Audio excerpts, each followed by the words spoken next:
corazón ese querer como el hacer por su buena voluntad, para que nos levantara y nos trajera hasta este lugar importante para nosotros alimentar nuestro espíritu con la palabra. Porque hay muchos que a esta hora pues ya no están en esta tierra. Hay otros que estando acá prefieren la comodidad de una cama o prefieren descansar. Pues el Señor obra en ellos. Y creo que nada más importante hay que buscar su presencia todos los días, a levantarnos, a acostarnos, durante todo el día. Yo a veces, por causa del trabajo, a veces me desconecto, es como que si dijera, no, me desenchufo acá de Dios, no, resulta que Dios me muestra que yo estoy acá, y estoy acá todo el día.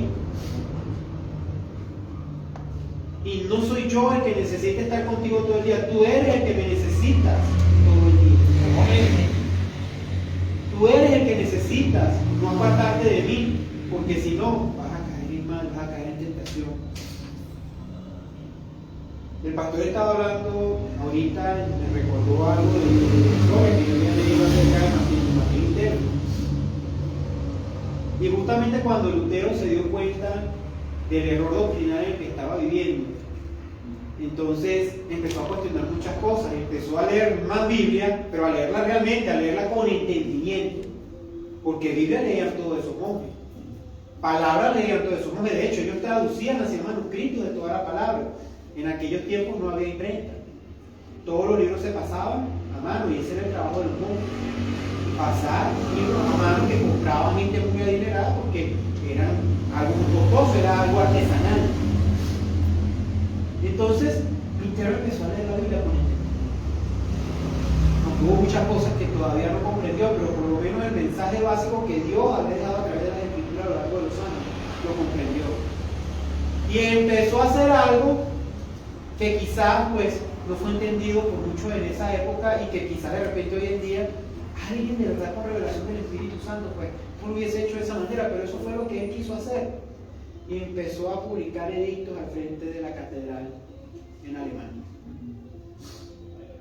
¿Para qué? Para decirle a la gente de la iglesia lo que ustedes están diciendo está mal. Entonces él agarraba, escribía el versículo de la Biblia y el estudio que él hacía y los clavaba en la puerta de la iglesia.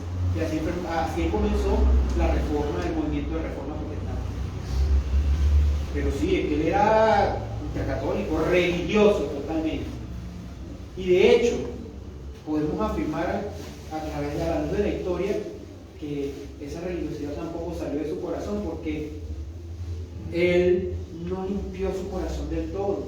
Y entonces él, como el Señor le reveló la verdad, él debe tratar de propagarla todo como debía hacerlo en aquel momento.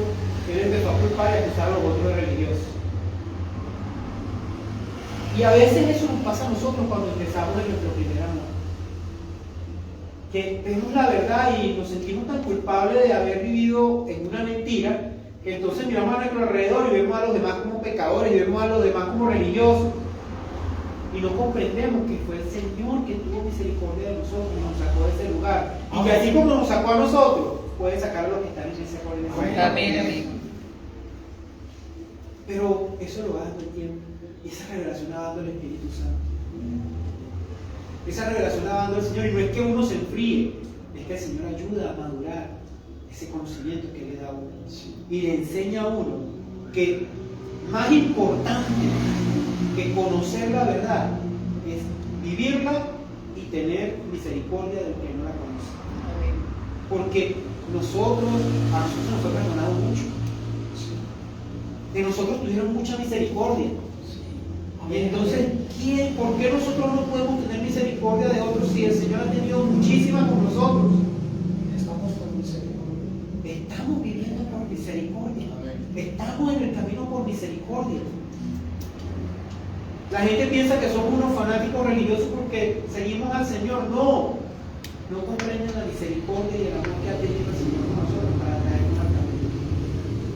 Porque de otra manera, o hubiéramos sumido en la religión y en delitos y pecados,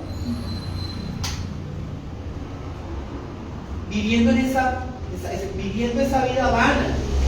Es una vida vana. ¿Y por qué digo que es una vida vana? El mismo Señor Jesús lo decía, porque aquí la colilla y el orín corrompen, o sea, aquí no es nada eterno. Todo lo que usted ve en este momento al cabo de los años cambia, se modifica. Hasta los materiales más preciosos, más nobles, también tienen tiempo de caducidad. ¿Qué es lo único que realmente es inmortal, que es eterno? El Espíritu que nos dio. Eso es lo único que realmente hay que trasciende al tiempo. Un físico muy famoso decía que el ser humano, los seres vivos en general y las cosas que están en el universo son esclavos de alguien que no pueden dominar, son esclavos del tiempo. Para nosotros hay tiempo. Para Dios y en el mundo espiritual el tiempo es así. Entonces nosotros como esclavos del tiempo tenemos que entender que nuestra vida acá en este mundo es finita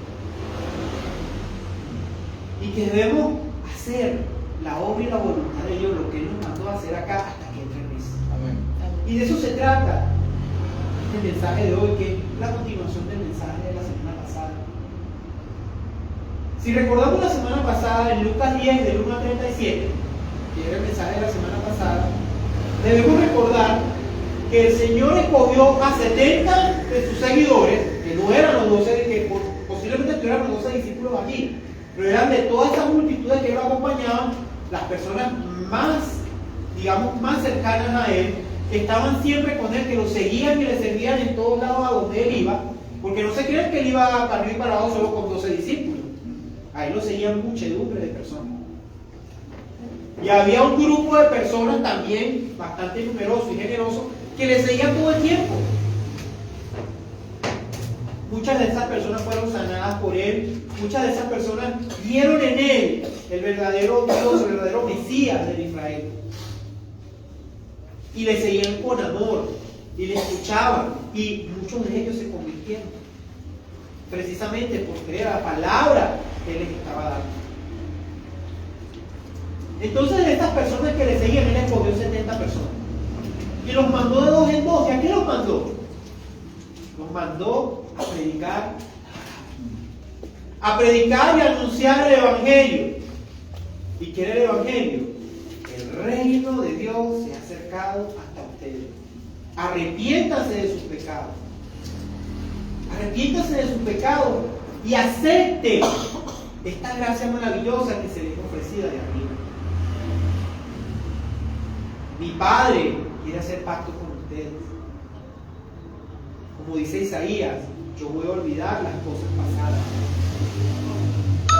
Y voy a crear en ustedes un corazón nuevo.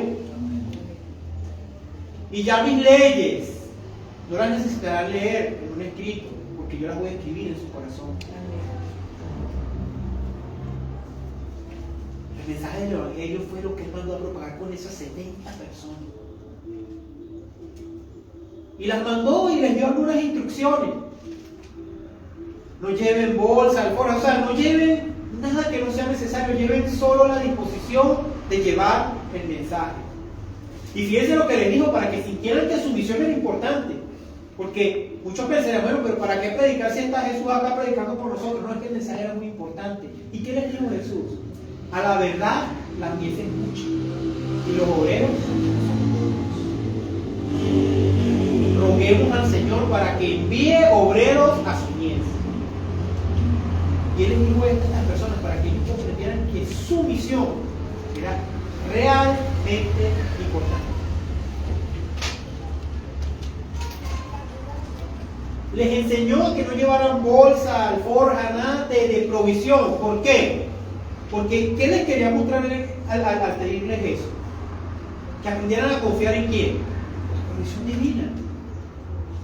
Y de hecho, si nosotros nos vamos a Lucas, creo que Lucas 21, a ver, Lucas 21 o Lucas 20, Él les pregunta que qué les faltó cuando fueron en la misión a llevar la palabra, que si les faltó algo, y ellos le dijeron, no nos faltó nada.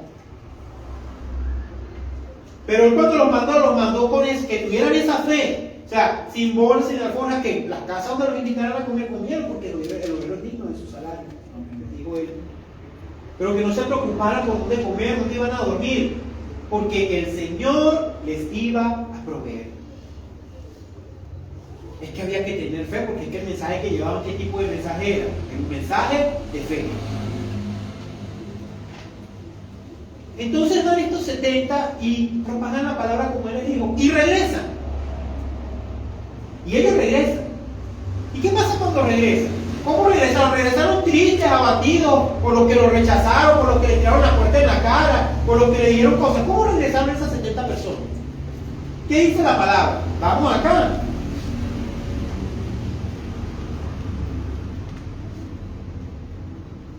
Volvieron en el 17. Volvieron los 70 con gozo. Yo les aseguro que esas 70 personas, a muchas les habrán tirado la puerta en la cara. A muchos les habrán dicho loco. A muchos les habrán tirado a los guardias romanos, o a los guardias del templo de Jerusalén. A muchos les habrán dicho fanáticos. A muchos les habrán negado la entrada a las ciudades. ¿O no? ¿Qué vivimos nosotros cuando predicamos? Pues muchos nos rechazan, muchos no nos escuchan, muchos nos tiran la puerta en la cara, muchos nos dicen ese fanático. Y estas 70 personas se entristecerían por eso. La palabra dice claramente, ¿cómo llegaron? Llegaron con gozo. ¿Y por qué llegaron con gozo? Porque cumplieron con una misión y se dieron cuenta, el Espíritu Santo seguro les reveló que lo que estaban haciendo era para la gloria de Dios. Y dice acá, Señor, aún los demonios se nos sujetan en tu nombre. ¿Cuántos de ellos no hicieron maravillas? Sanaron enfermos. ¿Cuántos de ellos no liberaron y sacaron demonios? Claro, y Jesús les advierte para que no se envanezcan, porque del gozo se puede pasar al envanecimiento. Y dice así, y les dijo, yo veía a Satanás caer del cielo como un rayo. Seguro Jesús se recordaba cuando en la época que Satanás se rebeló, él fue arrojado a la tierra. Y él comparaba ese momento de la prédica del Evangelio, de la siembra del Evangelio, con el momento en que el enemigo estaba siendo derrotado. Porque es que la prédica del Evangelio es una derrota para el enemigo. He aquí, os doy potestad de hollar serpientes y escorpiones. Muchos piensan que eso de hollar serpientes y escorpiones era que yo podía agarrar escorpiones y no me iban a picar, no me iban a dañar. Él está hablando de demonios. Él está hablando simplemente de demonios. O sea, tenían la potestad de hacer que los demonios huyeran de cualquier sitio. Y sobre toda fuerza del enemigo, y nada os dañará. ¿Cómo nos ataca el enemigo? Con aguijonazo, ¿sí? Y serpientes y escorpiones. Así lo comparan. ¿Por qué? Porque son cosas venenosas. Son animales que son ponzoñosos. Y ese veneno a veces nos daña. Lo que pasa es que él dice que nos da el poder de hollar ese veneno, de destruir ese veneno. Pero no os regocijéis de que esos espíritus se sujetan. Eso era para él eso no era lo más importante. ¿Qué era lo más importante para Jesús? Que viviéramos nosotros, que nos regocijáramos, porque nuestros nombres estarían escritos en el reino de los cielos. O sea, para nosotros no iba a haber ira, para nosotros no debería haber juicio. ¿Por qué? Porque el juicio de Dios ya estaba hecho y nos encontró probos en el libro de la vida del Cordero. Eso es lo que le decía, o sea, estar gozoso porque su nombre ya está inscrito en el libro de la vida del Cordero. Y recuérdense que el que no esté escrito en ese libro va a pasar una eternidad atormentado en fuego y azufre. Lo dice la palabra, no lo digo yo. En aquella misma hora, en esta oración tan hermosa de Jesús, se regocijó en el Espíritu y dijo, yo te alabo, oh Padre, Señor de los cielos y de la tierra, porque escondiste estas cosas de los sabios y entendidos y las has revelado a los niños. Sí, Padre, porque así te agradó. Todas las cosas me fueron entregadas por mi Padre, y nadie conoce quién es el Hijo sino el Padre, ni quién es el Padre sino el Hijo, y a quien el Hijo quiera revelar. Qué oración tan hermosa. ¿Por qué se conmueve Jesús en el Espíritu? Porque aquellos hombres Él los mandó. Y Él no sabía cómo iban a regresar, pero Él conoce el corazón del hombre. Pero cuando ve que llegaron con ese gozo, con ese ánimo, Él dice: Señor, yo te doy gracias porque tú le revelaste a estos 70 lo maravilloso que es Él. Yo te doy las gracias, Señor, porque no fueron los fariseos, los saduceos los que fueron a llevar estas palabras, porque seguramente lo hubiesen torcido. No se lo dije a los sabios entendidos, sino a los niños. Cuando habla de los niños, habla de los niños espirituales, los que están aprendiendo, los que son enseñables, que se dejan enseñar por el Señor. Porque ¿cómo es la sabiduría del hombre? El pastor me pudiera leer Santiago 3:15.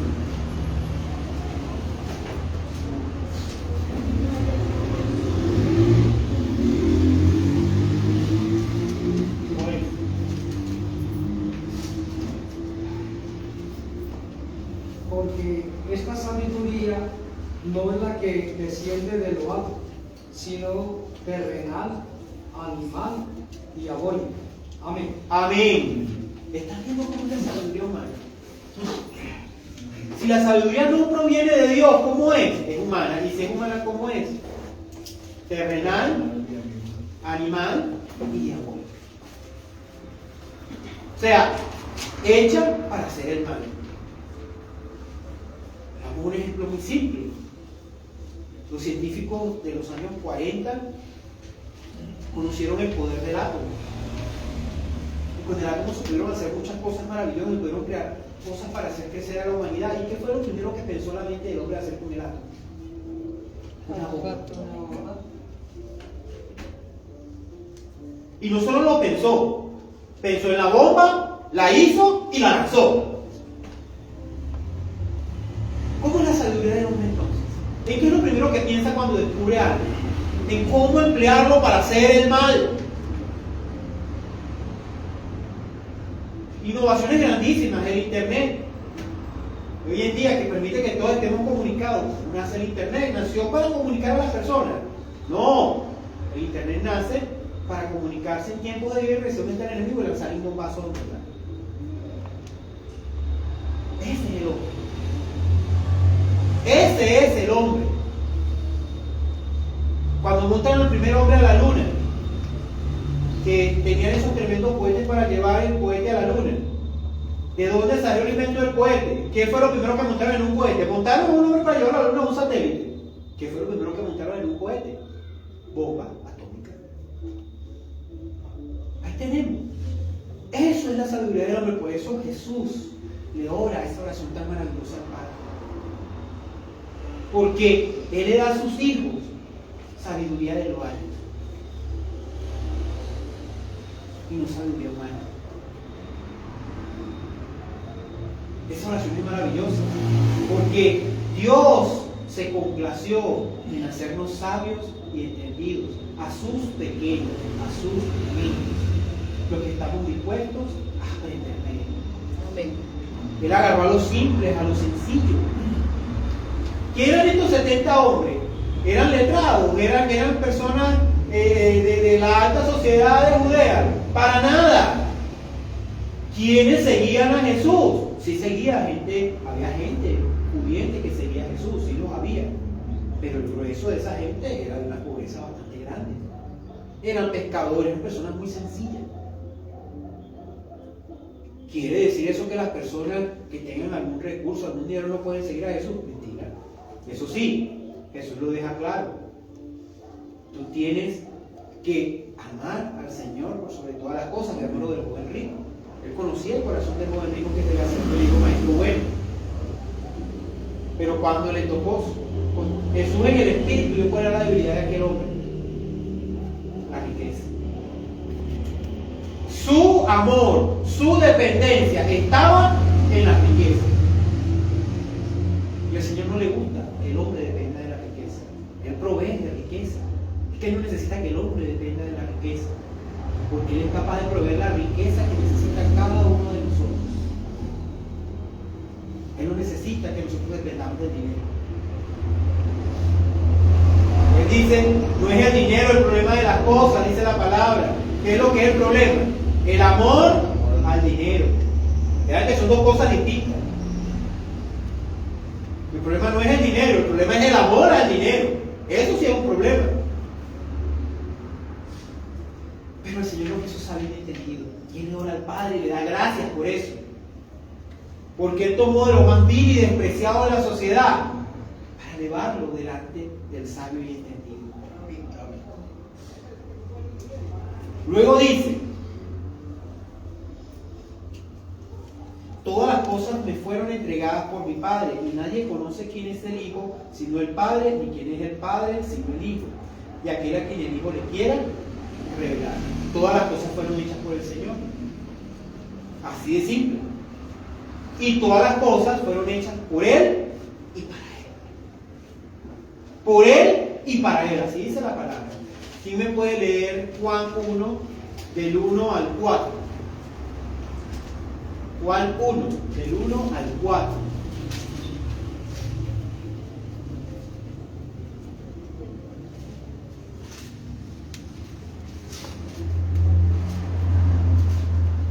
En el principio era el Verbo, y el Verbo era con Dios, y el Verbo era Dios.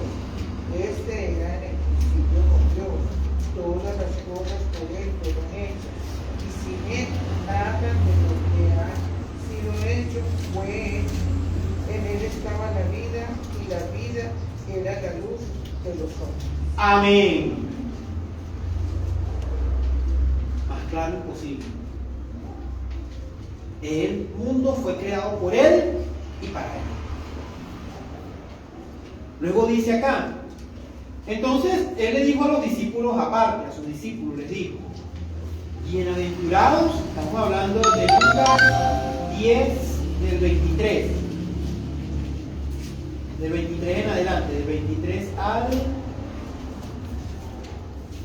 25. Dice así: y volviéndose a los discípulos les dijo aparte: bienaventurados los ojos que ven lo que vosotros veis, porque os digo que muchos profetas y reyes desearon ver lo que vosotros veis y no lo vieron, y oír lo que vosotros oís y no lo oyeron. Es para que sus discípulos, para que nosotros en este tiempo entendamos lo maravilloso que es el mensaje del Evangelio. Como dice el pastor muchas veces, el Señor ha tenido misericordia de nosotros, nos ha colocado en el camino para darnos un entendimiento de cómo Él quiere que nosotros vivamos mientras estemos en este mundo. Amén. ¿Cuántas personas del Antiguo Testamento hubiesen querido estar en el momento en que estaban los discípulos escuchando las palabras de Jesús? De tener a su Dios delante de ellos, caminando con ellos. Bienaventurados, o sea, bendecidos son ustedes que me tienen aquí delante de ustedes, porque muchos que estuvieron antes que ustedes anhelaban vivir este momento. Pero no era la voluntad del Padre que ellos lo vivieran, pero ustedes sí. O sea, dándoles a entender qué dichosos eran, qué bendecidos eran de poder caminar con su Dios en esta tierra. Es para que los discípulos nunca se les olvidara las maravillas que vieron, que vivieron, lo que aprendieron directamente del Señor. Aquellos hombres tenían un espíritu un poco indomable, porque venían de vidas muy duras. Vivieron vidas muy duras. Aquí muchas personas yo las escucho a veces quejándose que me falta esto, que me falta lo otro, que mi casa no es la mejor, que no tengo esto. Vea, yo quisiera que ustedes se pusieran en el lugar de aquellos hombres hace 2000 años atrás, sin agua potable, sin nevera, sin lavadora, sin cocina con estufa a gas, sin comunicaciones, sin automóvil, sin gas. O sea, pensemos cómo era la vida en aquel entonces, para que entonces nos sentemos de verdad y nos quejemos con ganas. ¿Sí? Para que entendamos la dureza de muchos de aquellos hombres. Porque es que les tocaba duro. Un pescador tenía que estar de madrugada, entre las 2 y 3 de la mañana, entre la primera y la segunda vigilia del día, que esa normalmente la primera vigilia empieza creo que a las 9 de la noche, la segunda vigilia a partir de las 12, pero a partir de la segunda vigilia era que salían a pescar. Y a veces podían pasar toda la madrugada tratando de pescar sin conseguir un solo pez. No solo eso, ese pescado tenía que tener técnicas, digamos, usar sal, la sal era muy costosa. No todo el mundo disponía de sal.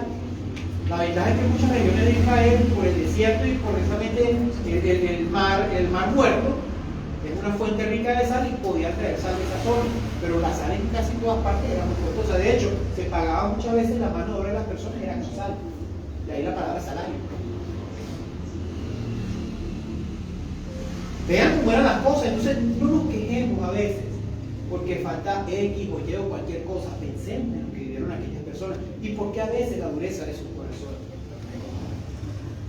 Entonces les dice, bienaventurado. ¿Por qué bienaventurado? Porque están escuchando a Dios encarnado en esta tierra. ¿Abraham pudo hacer eso? No. ¿David pudo vivir eso? No. David no pudo vivir eso. Salomón, el hombre más sabio de esta tierra, ¿pudo caminar en medio del Señor? No. Los profetas, Isaías, Jeremías, Ageo, Jonás, ¿será que ellos pudieron caminar en medio del Señor? No, lo anhelaban con todo su corazón. Elías, Eliseo, quienes tuvieron la bondad de vivir por más de 3 años y medio escuchando directamente la enseñanza del Señor, íntimamente, esos 12 hombres que estaban caminando con Él. Y que no se nos olvide que de esos 12 hombres, uno lo traicionó, para que veamos cómo es el corazón del hombre. 12 hombres que empezaron un ministerio de 3 años y medio aproximadamente, y que les hablaba de todo lo que el Padre tenía reservado para el ser humano, y aún así uno de ellos lo traicionó. Luego dice, llega en medio, porque en medio de esa muchedumbre que acompañaba a Jesús, no faltaban escribas, fariseos, sacerdotes, levitas, pero no porque les interesara escuchar la palabra de Jesús. ¿Qué nos enseña la palabra en casi todos los evangelios? Que estaban pendientes de cualquier cosita que Él dijera para poder acusarlo. De cualquier cosa, o ante el concilio, el Sanedrín, o ante los romanos. Pero siempre estaban atentos de cómo hacerlo caer. Por eso dice que el enemigo no, que la primera vez el enemigo lo tentó y después no volvió a tentar a eso. No, que claro, el enemigo utilizó otras personas para molestar en el mensaje del evangelio. ¿Y a quién utilizó? A los más fáciles de utilizar, los que ya eran copiches de él. Fariseos, saduceos, Sanedrín, ¿sí? Levitas, etc. Ese fue el arsenal que utilizó el enemigo. Entonces llega uno y le dice, maestro, y hubo un intérprete de la ley. Los intérpretes de la ley eran los escribas, eran los que se dedicaban a escribir todos los libros de la ley para repartirlos por todas las sinagogas. Ese era el trabajo de ellos.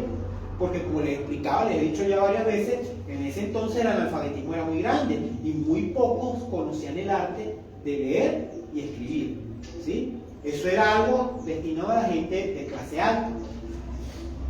Y dice así, y dijo el maestro a él para probarle, o sea, no para saber qué opinaba él, sino para probarle. Le preguntó, maestro, ¿haciendo qué cosa le daré la vida eterna? Una pregunta tan sutil, ¿verdad? En aquel tiempo. Porque allá se pensaba que la vida eterna era cumplir la ley. Eso era lo que enseñaban los escribas y los fariseos, que había que cumplir la ley. Pero no solamente la ley de Moisés, sino la ley de Moisés con el montón de flecos que ellos le habían puesto. Ahí es donde estaba el detalle, porque si fuera sido la ley de Moisés, pues la enseñanza no era del todo errónea. Solamente que ellos no comprendían que la ley no podía salvar porque nadie podía cumplir la ley. Ellos decían que ellos cumplían la ley, pero ellos decían que cumplían la ley porque hacía que todos lo vieran. El problema estaba cuando nadie lo veía.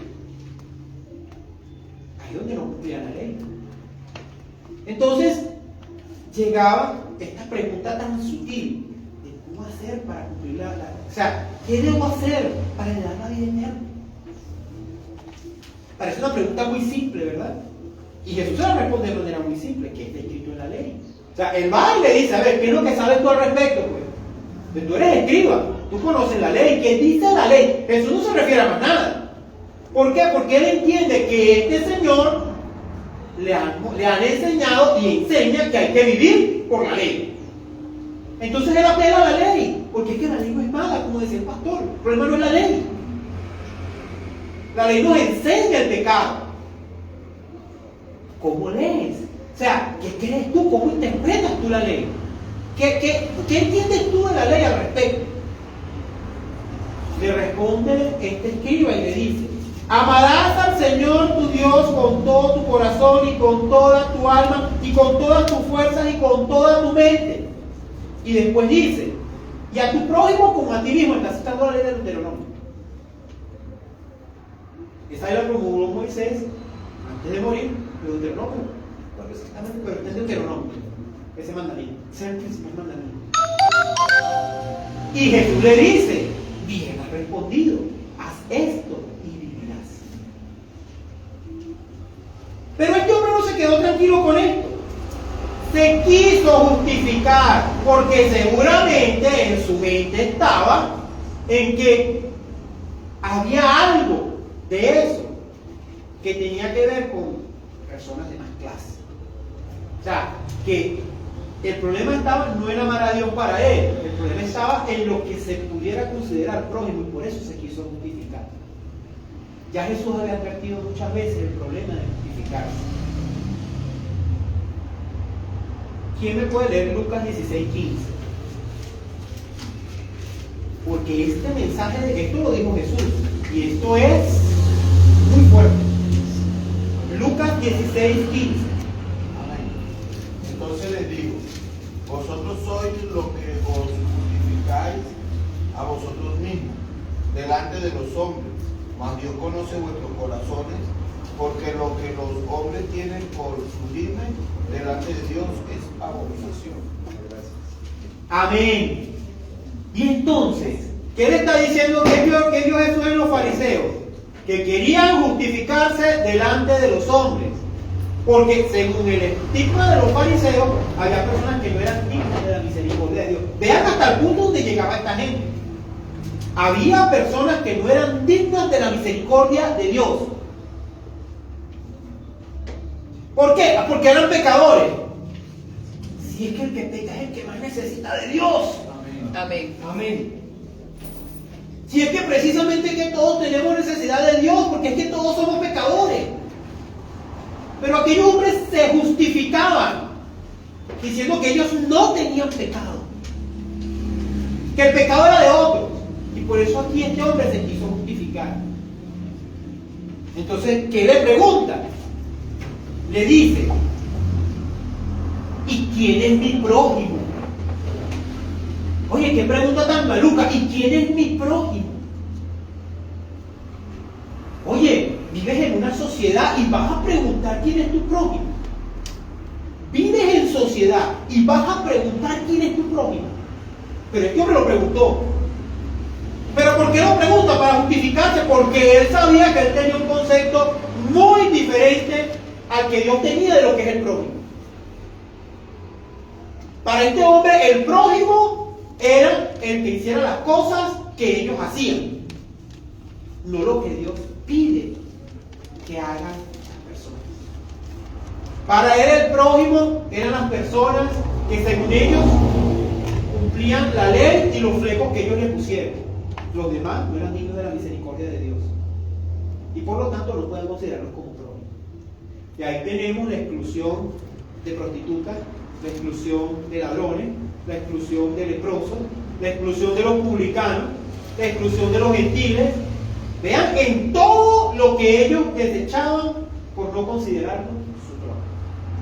Y vean este mensaje de Jesús, porque este es el centro, la respuesta que Él le da a este hombre. Yo creo que cambia la forma de mirar lo que es el prójimo. De todos los que estaban allí presentes. Jesús llega y le dice una palabra.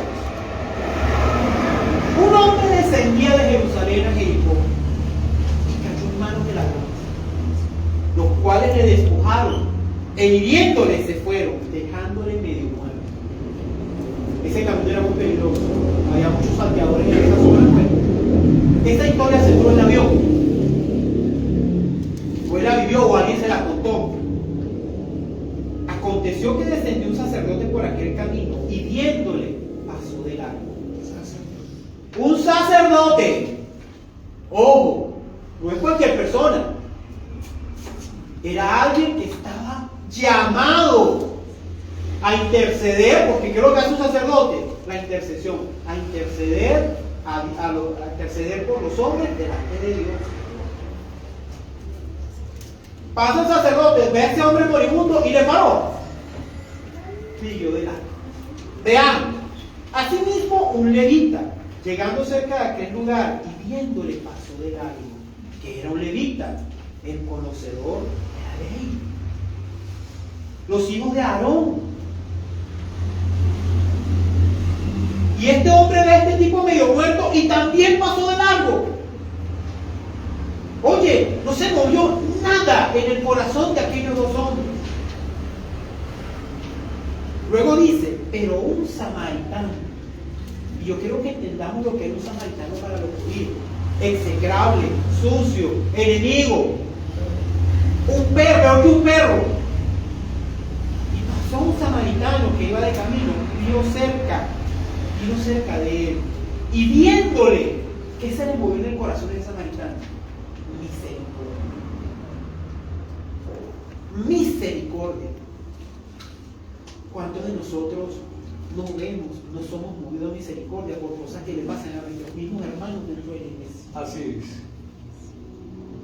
Este hombre fue movido a misericordia, siendo samaritano y el que estaba herido era un judío. ¿Qué pudo decir ese hombre en su corazón? Pues este tipo me desprecia, ¿por qué lo voy a atender? No, en su corazón se movió misericordia. Y vean lo que hizo. Y acercándose, vendó sus heridas, echándole aceite y vino. Esa era la forma en que se trataban las heridas en aquel tiempo. Y poniéndole su cabalgadura, lo llevó al mesón y cuidó de él. Otro día al partir, sacó 2 denarios. Recordemos que un denario era un día de salario común para muchas personas. O sea que era una cantidad de dinero significativa. Y los dio al mesonero, o sea, los dio al dueño de la posada, del hotel donde estaba. Y le dijo, cuídate. Y todo lo que gastes de más, yo te lo pagaré cuando regreses. O sea, seguramente ese samaritano era un viajero, pero un viajero de esos comunes, era un comerciante que usaba mucho esa ruta. Y seguro que a esa persona donde llegó, él llegaba constantemente. O sea, ya lo conocía en el lugar. ¿Quién pues de estos 3 te parece que fue el prójimo del que cayó en las manos del ladrón? ¿Qué dijo el tipo? ¿Qué dijo el escriba? ¿Qué le dijo? El que usó de misericordia con él. Amén. Entonces Jesús le dijo, ve y haz tú lo mismo. ¿Usted cree que el corazón de ese escriba no cambió ese día? ¿Usted piensa que ese día ese hombre no volvió o no fue sacudido en su interior por esta enseñanza que dio Jesús y todo lo que estaba alrededor? Si a mí se me arruga el corazón cada vez que yo leo esto. Imagínense un hombre que está dedicado a la escritura de la palabra de Dios, que ese era su trabajo, esa era su misión. ¿Ustedes piensan que este hombre no le tocó algo en el corazón ese día? ¿Y ustedes no creen que los que estaban allá alrededor pudieran comprender ese día lo que significaba realmente el prójimo? Oigan, esta es no solo una lección, esto es una vivencia. Yo creo que todos en ese lugar, en ese momento, se sintieron o vieron la historia en sus mentes como una película. ¿Cómo es posible? El intercesor de nosotros delante de Dios no hizo nada. El conocedor de la ley de levita pasó y no le importó. Y estos a los que nosotros despreciamos fue el que fue movido a misericordia y nos sanó y lo ayudó. Pongámonos en la mente esta persona que fue herida, porque eso es una historia de la vida real. Esta persona que fue herida. ¿Qué creen ustedes que pensó esa persona cuando sanado, cuando ya mejor, se entera de que quien lo auxilió fue un samaritano? Y no era la primera vez que eso ponía ejemplo con los samaritanos. Ya él estaba enseñando una lección muy dura al pueblo de Israel. El más, él les había dicho, cuando el man dijo a la higuera que no daría más fruto, realmente lo que estaba haciendo una profecía con respecto al pueblo de Israel. De que esa higuera iba a haber un tiempo que ya no iba a dar más fruto y se iba a secar. Y que ahora sí iba a volver a quién? A los gentiles.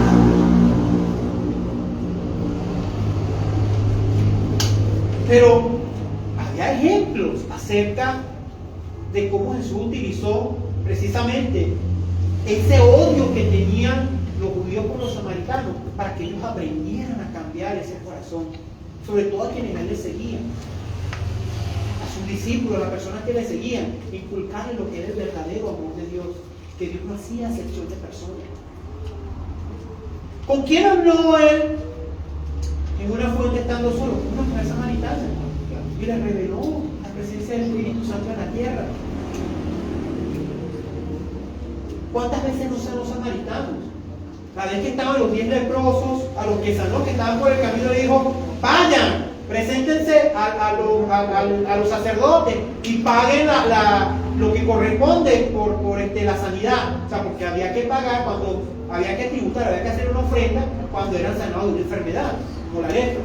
Eso estaba en la ley de Moisés. Y mientras aquellos hombres todos iban corriendo, se daban cuenta de que estaban siendo sanadas sus heridas por la lepra. ¿Y quién se regresó a darle las gracias a Jesús? Solo uno. ¿Y quién era esta persona que se regresó a darle las gracias? Un samaritano. Y cuando la mujer le cuenta, la mujer samaritana le cuenta al pueblo lo que ha hablado con Jesús, ¿qué hace el pueblo samaritano? Rechaza a Jesús, como otros pueblos de Judea. Les pide que se quede y que les hable más del reino. Y Jesús pasó 3 días con ellos.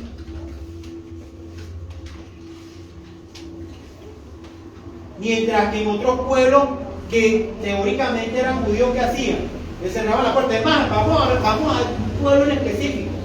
Hablemos de Nazaret, de donde él era. ¿Qué querían hacer con él cuando llegó a Nazaret? Lo querían tirar por un barranco. Lo quisieron tirar por un barranco. En cambio, estos, entre comillas, que no eran gente para los judíos, no solo lo reciben, sino que quieren que se quede con él.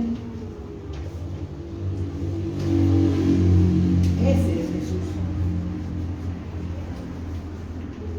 Este mensaje hay que mirarlo mucho más allá acerca de lo que Él nos enseña, a que nosotros debemos aprender a mirar a los demás con misericordia.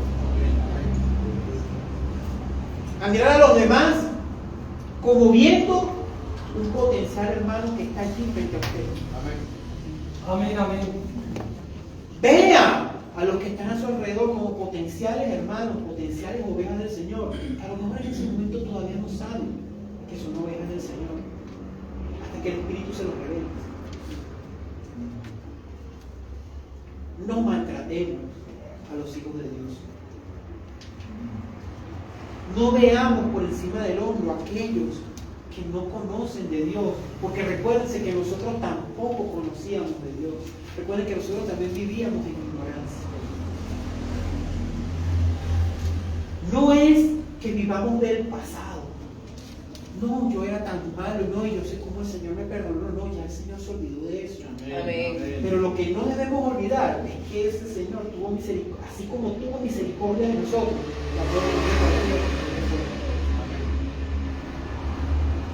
Yo cada vez que leo esta parábola, yo me siento indigno del Señor.